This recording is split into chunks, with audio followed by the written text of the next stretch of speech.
Last time on Wheels of Fury, look back at U series. Well, you know the drill. You want to look at, now this, when I was watching, and I know you saw that episode of Dark Side of the Ring, when they were talking about that Japanese promotion. Oh yeah. And he was definitely a part of that. Yeah. I think this is the guy that had to have influenced John Moxley. No, I'm sure. A lot of, I'm sure back at 2001. I often wondered, even back then, it would have been cool to see the roles reversed. Like, Kane actually winning the WWF championship. Like having him win and have actual probably 1998 for the first time in his career. Undertaker as the Intercontinental Champion. His uncle, Yes. was Rey Mysterio. Yes. And so I am not quite sure why his nephew. Now there's a story about the masks. Yes. So if you have the Asian channel, you have to see the Rey Mysterio. I don't know what that's like. There is a reason for it. Really? Yeah. Yeah.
Buenas noches. Sí. Sí. Yes, también Matt. Kelly Kyle. Sí. And welcome to another episode, the first installment of Look Back at Your Series of 1985. Yeah. The year after I was born.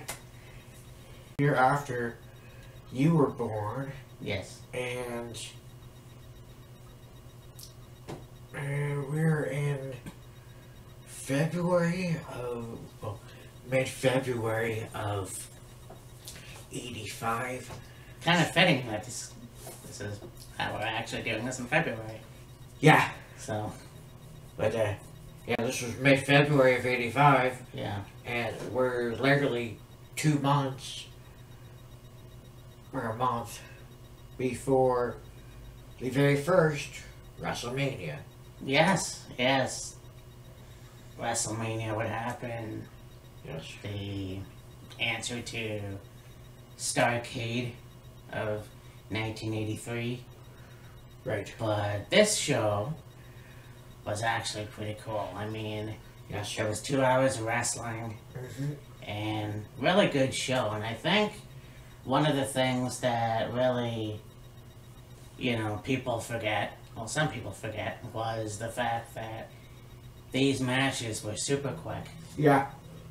And you have moves that, well, basically finishing moves, whereas today they're just known as, like, regular signature moves. Essentially,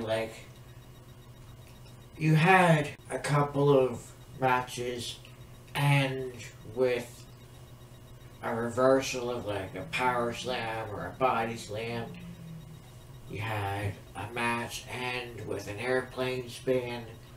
A couple matches end with a bear hug. Yes. And, yeah. Back in those days, even prior to that, matches would only last a few minutes and then they'd end with something simple. Yeah. Like, splash, or, a bear hug, or a quick sleeper, or, Surprise roll up. Yeah. Surprise roll-ups weren't used that often. Right. Back then. Maybe like a power slam. Or, just very, not really simple moves, like moves that would be just used in a match at some point by today's standards. Usually wouldn't finish a match unless it was designed to be the finisher of a certain wrestler. Yeah. I mean, you had Hulk Hogan on this card, and of course his big finisher was the leg drop, of course.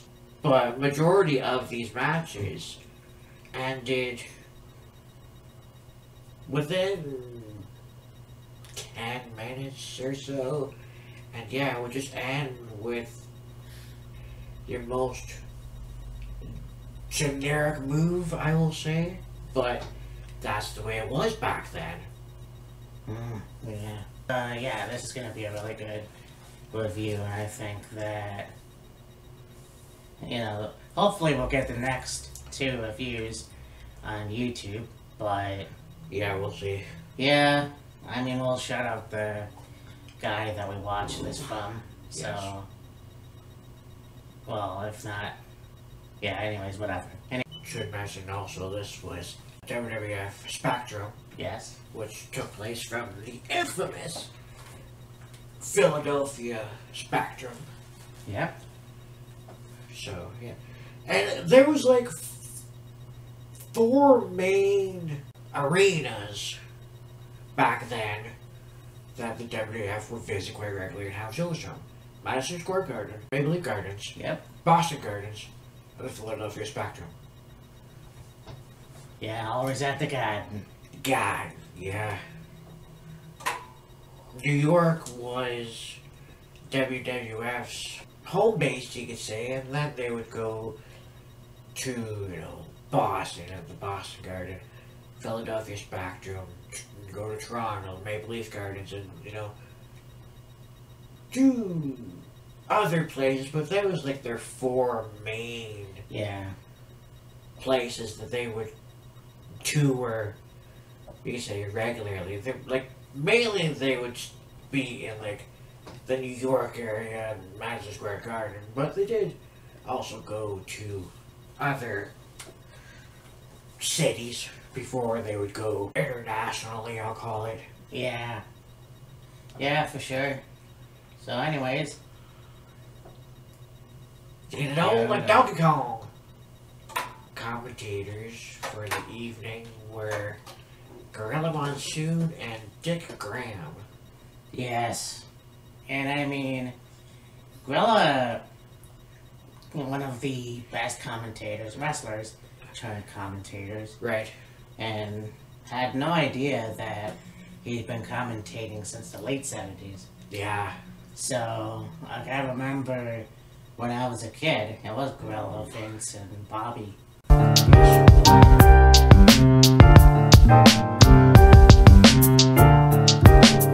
Our first match was Tony Gurria versus Moondog Rex. Yeah. And this was a really good match. Yeah. Not very often would you see the Moondogs wrestle singles. No. Majority of the time it was tag team action. Whether it be the Moondogs against Barry Windham and Mike Rotunda, Yeah. or the Wild Samoans, or whoever else. Generally speaking, the Moondogs were mainly tag team stars. Well, tag team wrestlers. I'm pretty sure they did wrestle Singles, not really sure how often they wrestled. Yeah.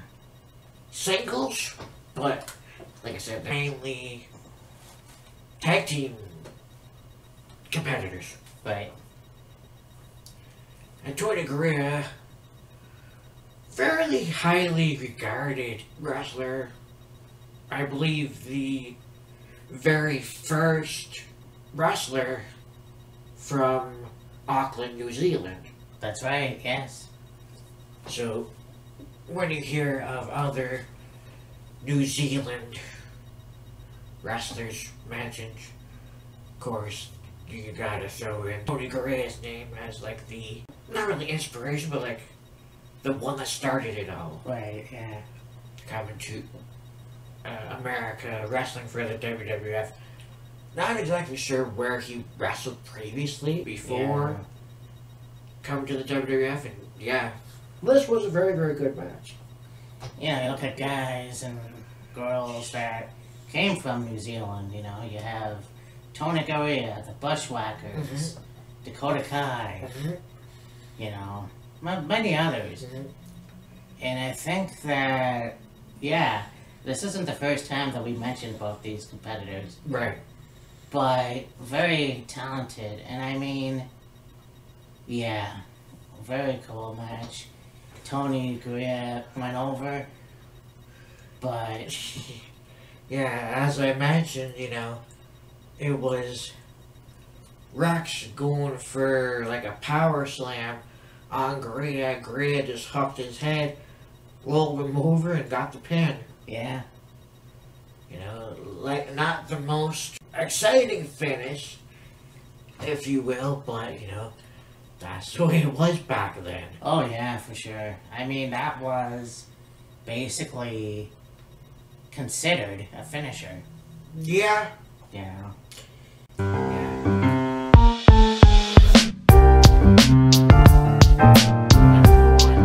Jim Powers versus AJ Petrucci. Yeah.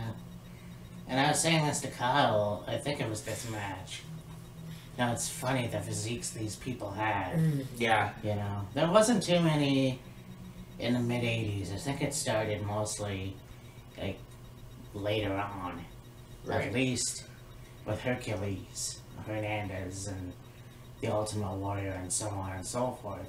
These physiques that had like a six pack, Right. chiseled out of stone. Yeah. And these two guys, I mean, Jim Powers, well known in the WWF.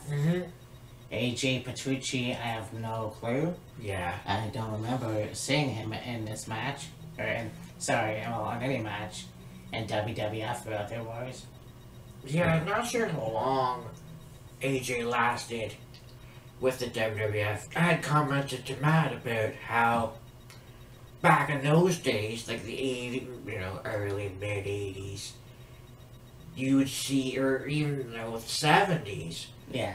you would see guys with, you know, not the most defined muscle structure, shoulders, biceps, triceps, you know, all that stuff, but they had like some big barrel chest, Yeah.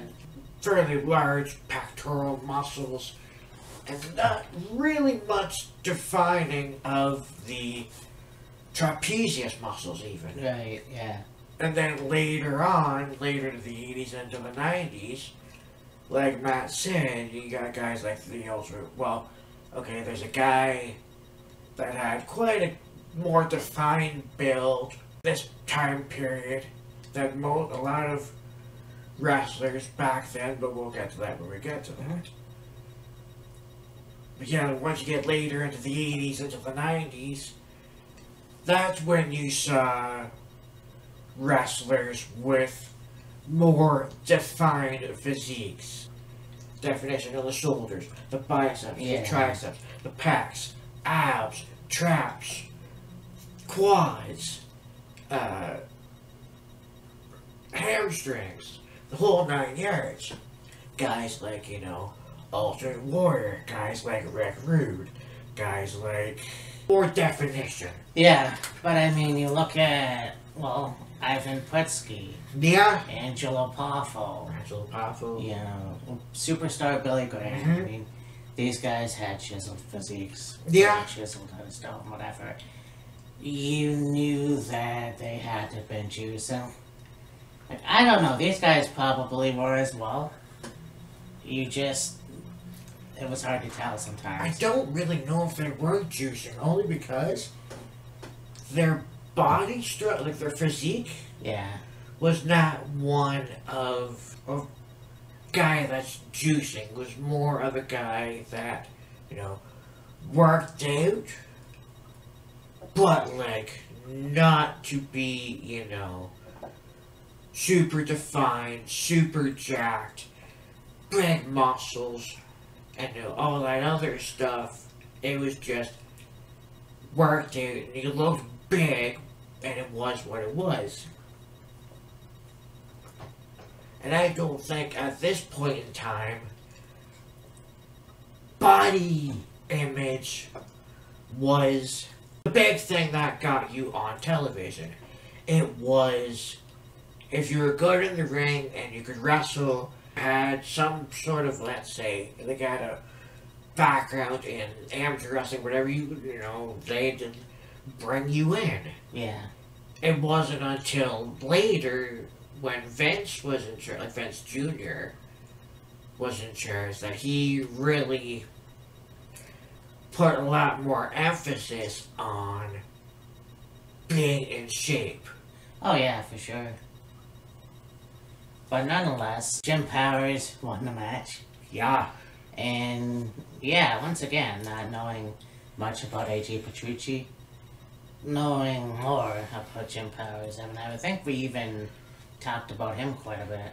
Yeah, we've covered a few things regarding Jim Powers. I think we even covered one or two WCW shows Yeah, with we Jim did. Powers. So yeah, Jim, needless to say, I'm not sure how long he competed in WWF, and then also competed with WCW. Again, not sure how long, and you know, would like to do a bit of research on Jim Powers, only just to find out like where he wrestled outside, other than like, you know, WWF, WCW, like in the US and maybe independently, and like what else others, what have you. Yeah.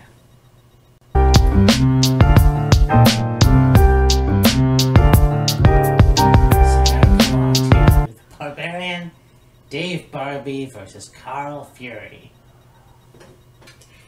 What a last name, Barbie. Uh-huh. Now, of course, I said this to Matt. Dave Barbie was referred to as the Barbarian this was before, you know, the Barbarian that we know teamed with Ming or Haku, what have you. Yeah, Dave. And see, these two guys, no fucking clue who the hell they are. Right.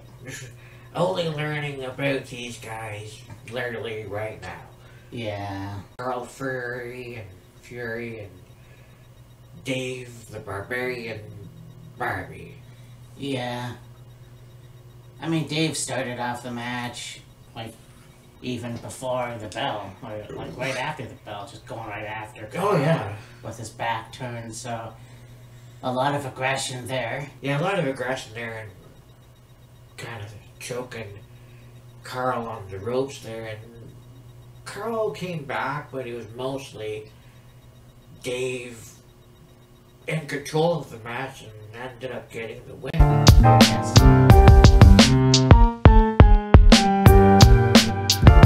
On to Swede Hansen versus Charlie Fulton. Now, I know we talked about Swede before, and for some reason, I don't know why, I thought he was from Sweden. But no, he's not. He was wherever he was Well, born. he was announced from North Carolina. Yeah, he had the Confederate flag with him. Yes. So, yeah, this was a pretty good match. And I mean, again, Swede was really one of the toughest guys at that time. Yeah, for sure, yeah. I haven't really seen a whole lot of Swede Hansen matches, but yeah, he could take a beating and deliver one too. Yeah, for sure. Bad man. Yeah. And this match was no different, but yeah, he ended up going over in this one. Yeah. Swede hit Fulton with a splash and got the win. Again, another move that would be later just another regular move. Back then, obviously, it was considered a finisher. Yeah. I mean, very powerful too. Like, Dave was a bit taller than Carl, so... Right, yeah. I mean, you could see how effective it would be. Yeah.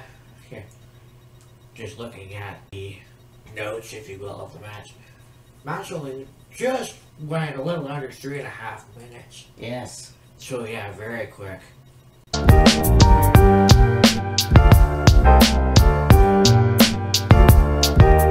we go on to this match was actually very interesting. You've got George Wells versus Nikolai Volkov. Of course, we all know about Nikolai Volkov. We've talked about him countless times. George Wells played football. I don't remember where he played Right. and what teams he played for, but he did play football.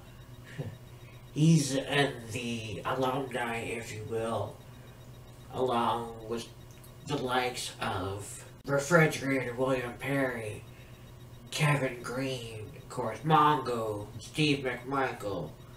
You can even throw in there, you know, Hacksaw Jim Duggan, Jim Neidhart, Bill Goldberg, Ron Simmons, etc., etc. Yeah. But this match went mainly Volkov that had the upper hand in this match. I mean, it wouldn't be a Nikolai Volkov match without him starting the Russian national anthem. Of course. And then, I mean, throughout the match, chants of USA. Yep. Yeah, so... But yeah, George Wells did a couple football tackles. Yeah. And, yeah, got the win. George tackled Volkov in the corner once. Went to tackle Volkov in the corner again. Volkov moved. Wells went down and Wells lost. Yeah. Not very often you see something like that happen, but hey, like I say, you know, this was the 80s. Yeah, it was a different time. And I mean, it was really cool to have a match where, you know, and that's the first time I've seen that happen rather than Hacksaw Jim Duggan. The football tackle after football tackle. I mean, you would see it later on with, I believe, Braun Breaker. Yeah.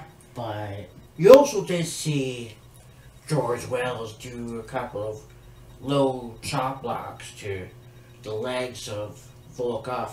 And I was like, you know, you saw that in today's football, you'd probably get penalized, thrown out, yeah, probably fined, and maybe kicked out of the league. You did something like that in football of today. yeah, for sure. And I remember they were talking about, I believe it was George Wells and Tony Atlas having, you know, clean-shaven heads, if you will. And it was, I think it was Grill Monsoon was like, oh, they must have lost a bet or Super Bowl or whatever. And, you know, this was in '85, and it's like, it's funny how that reference was made. We're doing this literally 2 days before the Super Bowl this year. So, There's another fun fact. I thought that was actually quite funny. Yeah.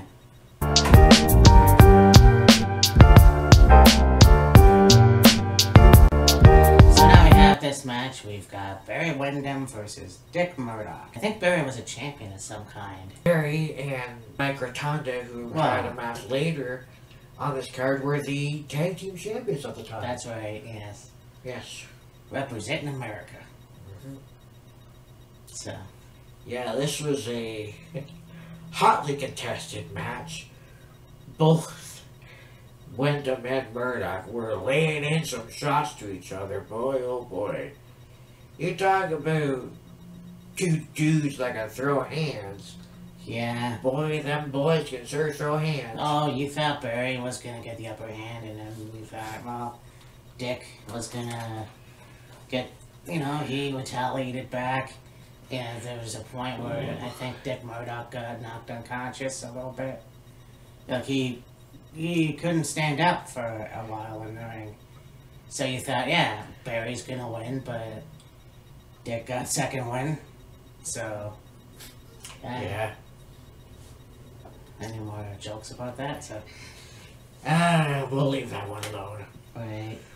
And this is another match where, for a little bit outside the ring, Barry ended up outside the ring and Murdoch was kicking the shit out of him, not letting him back in the ring, and then Murdoch picks him up from the outside over the top rope, goes to slam him. Barry rolls him up, cradles him, and got the 3. Yeah. Of course, Dick Murdoch, the sore loser that he was, beat the shit right out of Barry. Yeah. But, damn. Exactly. Watch the tag team match. Feat with Bruno and David Sammartino Yeah. versus Paul Warendorf and Bobby the Brain Heenan. Yeah, I mean, there's a thing where Bobby was a wrestler way back before he was a manager. Yes. I mean, we did a review in '69, Mm-hmm. and he was the manager of the Blackjacks. Yes. But here, like, this is where he had very few wrestling matches. Like, he obviously had that match with Greg Gagne in the Weasel suit. Yeah, he had a match with Greg Gagne in the Weasel suit. Ultimate Warrior. Yeah, later on it would be later on it would be that. It was actually originally supposed to be Hogan, but for some reason, Hulk's gonna be Hulk, so. Yeah, Hulk didn't want to do it for some reason. Anyways, it was interesting though because, obviously David's gonna be billed from Pennsylvania. Yes. Pittsburgh. I know that Bruno was billed from Pittsburgh. I thought maybe it would have been cool to have him, just pronounce Italy. Billed from a Italy, yeah. I think early on in his career he was billed from there, and then eventually got billed from Pittsburgh, I believe. Yeah. But I kind of forgot how good that Paul Orndorff was. Yeah. And I mean, people talk about the Harley Race knee. Mm-hmm. I mean, Orndorff fucking did it better too. Yeah. You could say that. Then there was a point where he had, David was standing up and Paul does a running knee onto the lower back of David. Yeah. So, it was like, yeah, very cool. But I mean, of course, Bobby getting into the ring, taunting the San Martinos and leaving the ring, and he eventually did wrestle. Mm-hmm. Not very well, but he did. Yeah. But San Martinos obviously went over. By disqualification. Yeah, I think the weapon was used. Or no. Stool. Yeah. Not a chair, a stool. Yeah. As we've been talking about, the builds of wrestlers back in those days weren't too... There wasn't a whole lot of definition. Like, maybe you see some definition of the shoulder, bicep, but not a whole lot. Then you look at Orndorff, and he had a much, much different physique. Oh yeah, this was the time too when, he went back to being a heel. You had him team with Hogan for a while. You know, it was kind of cool because they're both from Tampa. Right. They both have good physiques. Right. And, you know, and yeah, Paul was a tag team wrestler. Dating back to, I think it was NWA or something, like Superfly Jimmy Snuka. I think so, yeah. So, you know, you have that. And then, of course, you would have their match later on in March of the year. Yeah. But, yeah, I mean, David, I'm not sure, like, I can't remember how long he stayed in WWF. Yeah. And then, I mean, Bruno wrestled for a long time. Mm-hmm. Like, a little before that, he might have retired in the early 90s or whatever. I can't remember, to be honest with you. Right. Obviously, one of the longest WWF champions of all time, so that's cool. But yeah, this was a good match. Yeah.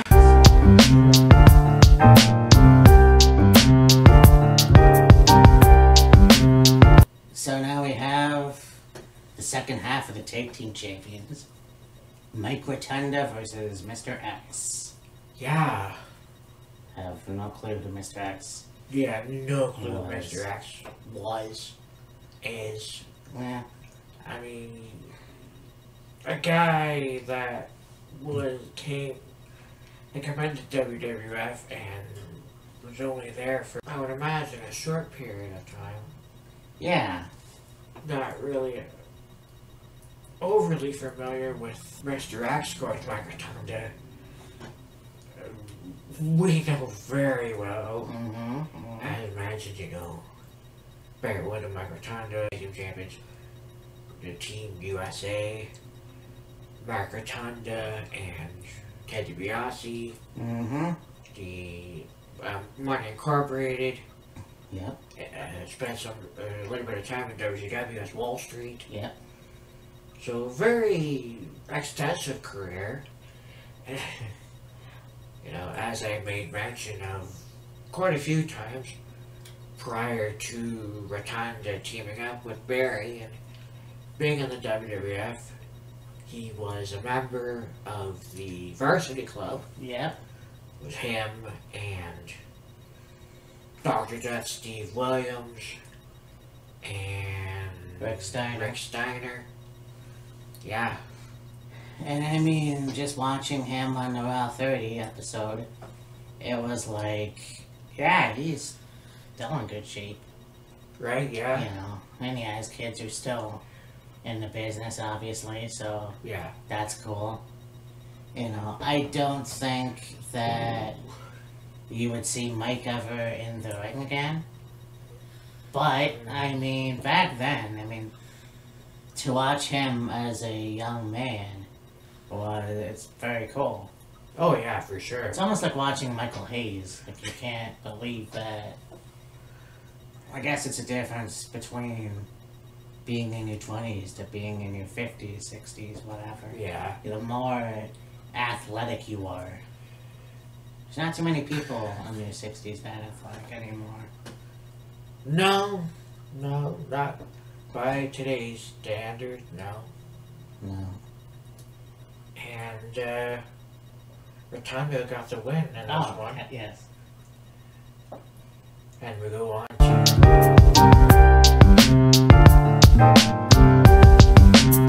Mr.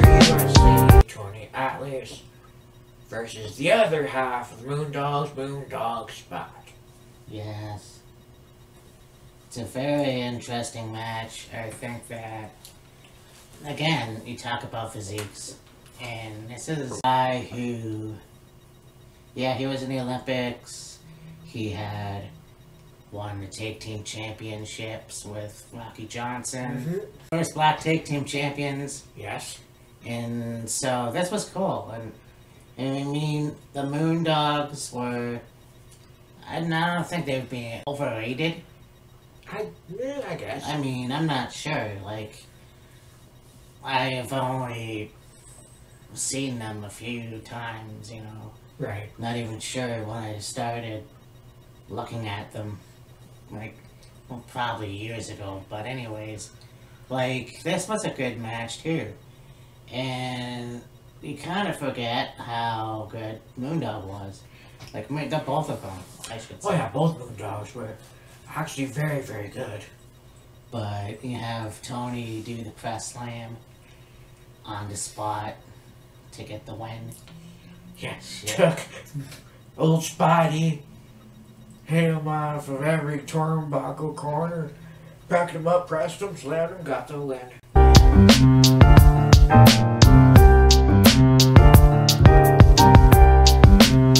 So you have now a newcomer to the WWF. Hellbilly Jim versus Rene Goulet. The number one for next man, Rene Goulet. And yeah, just one of those things. And you know, Anthony Corelli and Santino Morello would do this many decades later or whatever, but yeah, just picked them out of a crowd. Hellbilly, yeah. So I mean, you know, slowly becoming a wrestler at this point. But this match was very good too. And I mean, Rene had to be one of the best villains of that time. Yeah, for sure.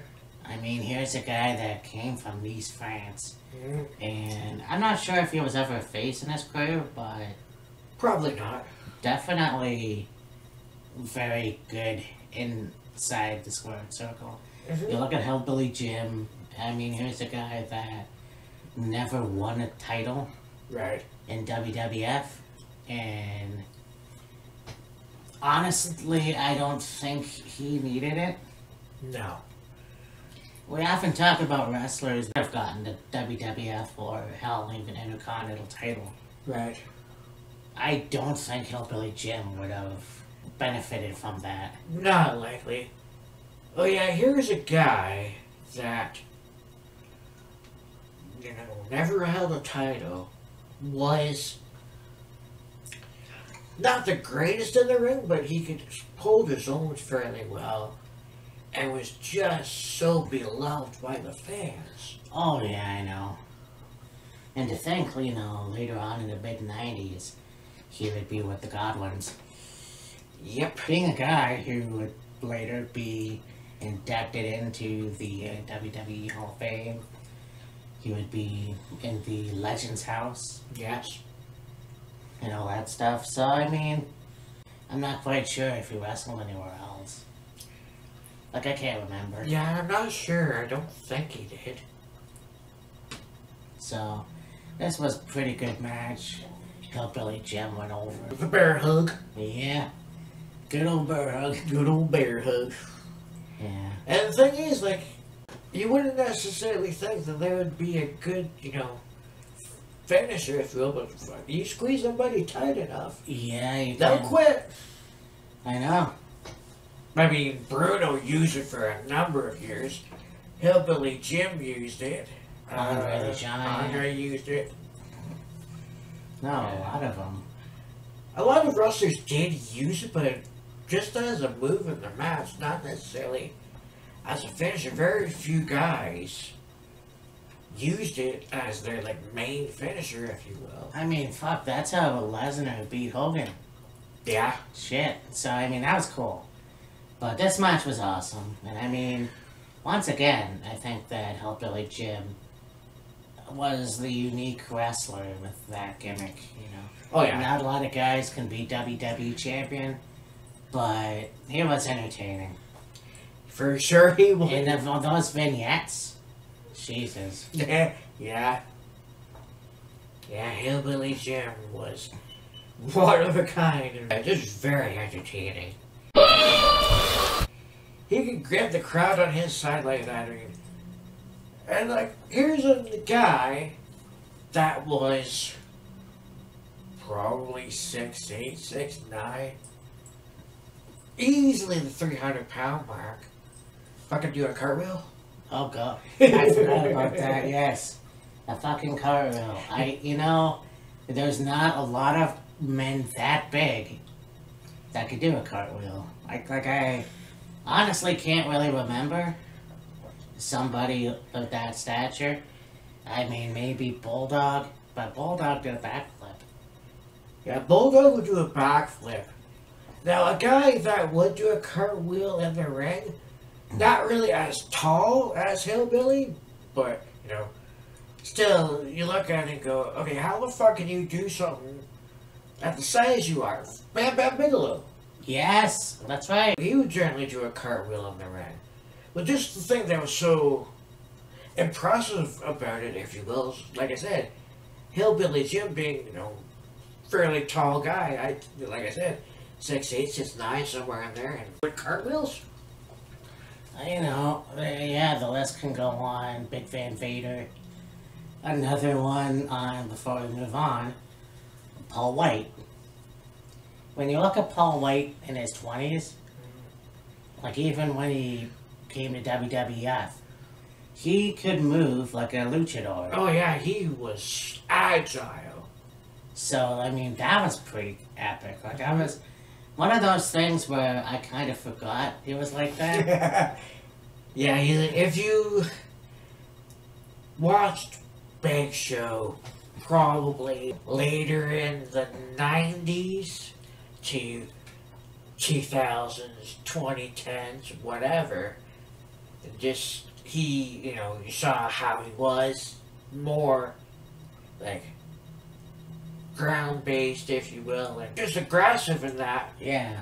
But then you look back at how he was early 90s, it's like, holy fuck. Even fucking Andre the Giant. Yeah. Go back and watch his matches in the 70s. Yeah. Watch matches in AWA or even Grand Prix Wrestling. Yes. Or WWF even. And Yep. yeah, you wouldn't know that by watching him like in his later years. Yeah. But now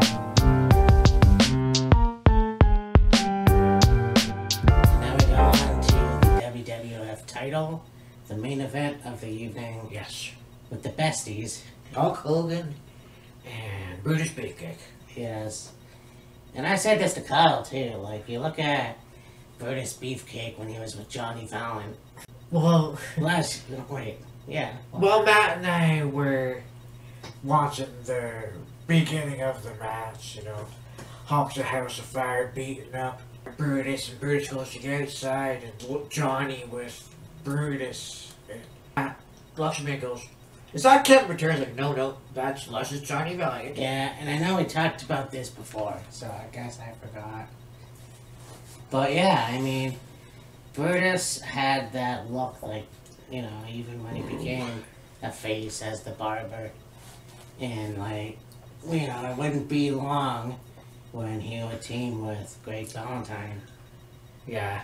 But, yeah, obviously, you know, this match, you thought could go either way, but you knew it was going to be Hulk Hogan.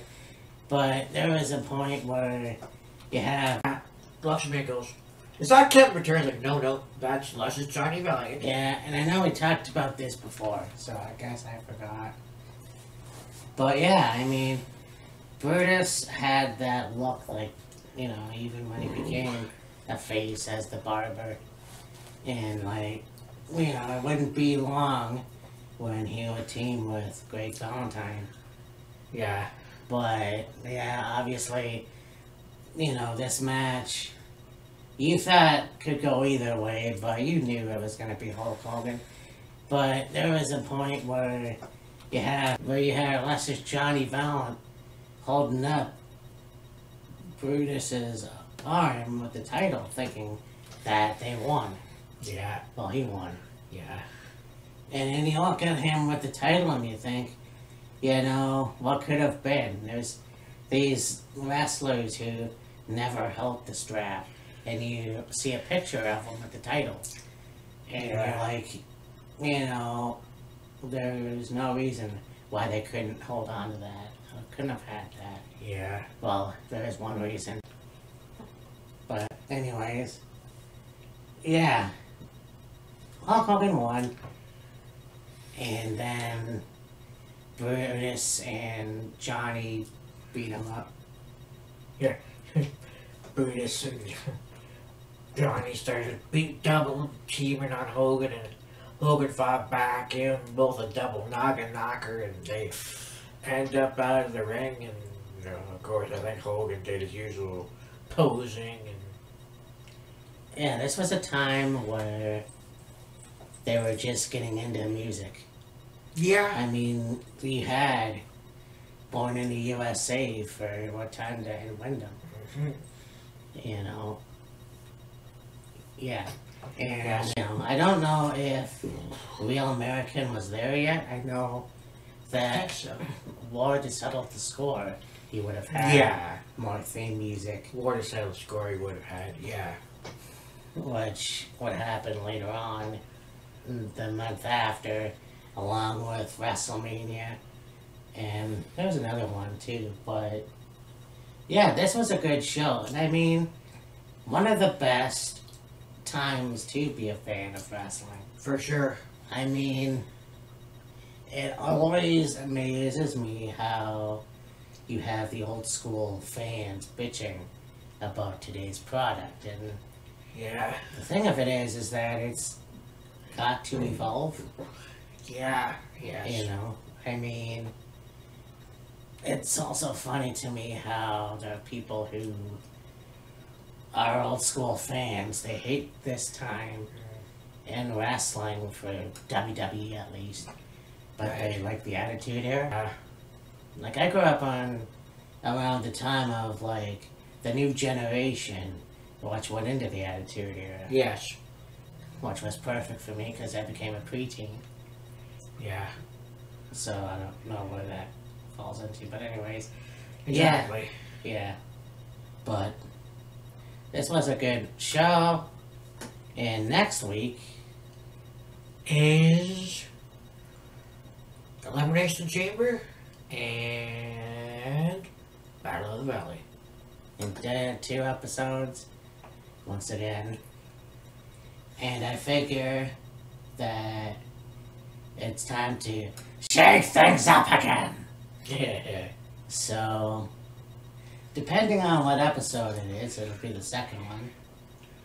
It'll be the season premiere of Wheels of Fury. Right. And I believe this will be our 5th season. Something like that, yeah. Well, we started in 2017, so it doesn't necessarily matter, but anyhow, So, for me and Matt, this is Killer Kyle. And we will talk to you next time. See ya! Deuces.